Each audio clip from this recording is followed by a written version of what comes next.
My name is Anthony Conlin, Performance and Development Manager here at Valley Road School in Sunderland.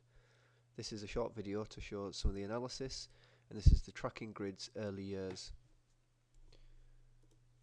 Okay, to get to the tracking grids you need to go to Focus, down to Assessment, across and then down to Tracking Grids.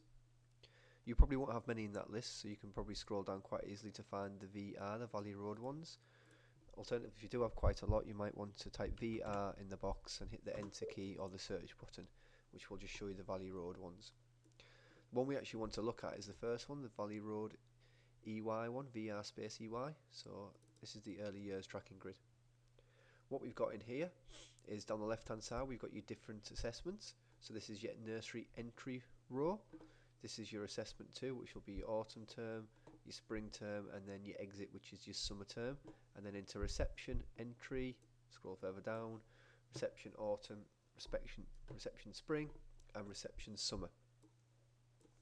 And across the top we've got the grades that are applicable to the early years based on the subcategories that we've created from the Development Matters guidance bands. And what we're going to do is we're going to choose our assessment, we're going to choose our group, and then we're going to put the children's names onto the boxes and hopefully see how they change over time. So in the assessment box is where you choose which actual element you want to look at. So I click that, it's going to give me the 17.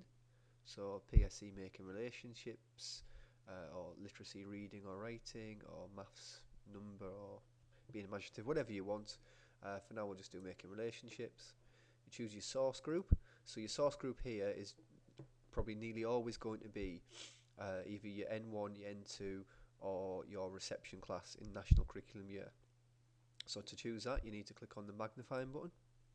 You're going to click on the plus for National Curriculum Year, and in this example we're going to for now choose N2, National Curriculum Year 2, which is your 3 terms of nursery, and then click populate. Obviously I've not got too much information in here, I've only got 4 children in my data for N2 and reception. You're going to have a bit more than that, so you might choose to filter by registration group, or just do boys or girls, or whatever from this group filter, but for now I can just talk about what I've got in here. So in terms of my nursery entry data, we had Silvana, who came in an entry in 22 to 36 minus. These 2 children came in 22 to 36 plus, and Harvey came in 30 to 50 minus. In terms of the expectation, only 1 came where they needed to be and 3 were below. And you can always change the information here to have a percentage instead of a count if you choose, but it's up to you. Counts are probably more useful most of the time. The next assessment, so I've only put the autumn assessment in for these.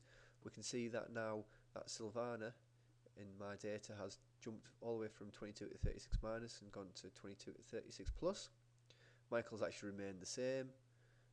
Tamwa's jumped up 1 and Harvey's made a good improvement there. And when we put the next spring assessment in, we'll see what happens, and hopefully obviously they're coming into kind of this direction and improving and maybe catching up more and to be with the expectations. And you want to change the area, you can. I don't know what data I've got in for this, but let's see. Okay, so I've changed the area and things look slightly different, but now we're looking at self-confidence and self-awareness. Okay, just go back to making relationships. If I want to change the group now, so that was nursery 2, I could look at M1, but I'm going to have a quick change to reception. I'm going to click populate, and here I've actually gone all the way back to the nursery entry for this in terms of the data that I've entered, so you can follow it all the way through to where they are now. So this would be the reception entry and the reception autumn term, but you can follow it back from where they came from previously in there, so it really is quite good eventually in terms of the names and seeing where the names are changing and the improvements children are making. That's really it for this. It's not too complicated, it's quite easy. Once you put your data in, this will just automatically work. Thank you.